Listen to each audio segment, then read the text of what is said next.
तो चलिए हम लोग पहले देखते हैं कॉस्ट ऑफ गुड्स सोल्ड और ग्रॉस प्रॉफिट का क्या फॉर्मूला है, इसका मतलब क्या होता है।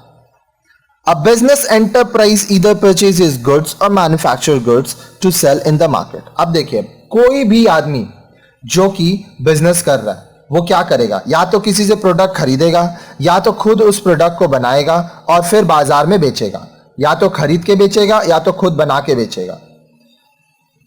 Cost of goods sold is computed to know the profit earn gross profit और loss incurred gross loss from trading activities of the business unit for a particular period. तो कॉस्ट ऑफ गुड्स सोल्ड हम लोग क्यों निकालते हैं, ताकि हम लोग को पता चले कि जो बिजनेस है वो एक पर्टिकुलर पीरियड में प्रॉफिट किया है ग्रॉस प्रॉफिट या लॉस किया है gross loss.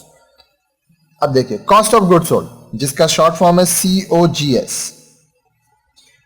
The amount of goods purchase plus expenses incurred in bringing the goods to the place of sale और expenses incurred on manufacturing the goods called direct expense. तो cost of goods sold कैसे निकलता है, देखिए आप कितना का goods purchase किए हैं, साथ ही साथ कितना एक्सपेंस लगा है उस गुड्स को बेचने की जगह तक लाने में, या तो उस प्रोडक्ट को बनाने में आपका जितना एक्सपेंस हुआ है जिसको हम लोग डायरेक्ट एक्सपेंस बोलते हैं।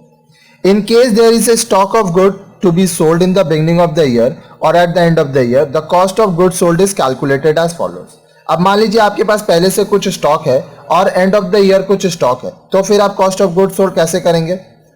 Cost of good sold is equal to opening stock plus net purchases plus direct expenses minus closing stock. ठीक है, ये फॉर्मूला याद कर लीजिए, लिख लीजिए, बहुत बार काम आएगा आपको।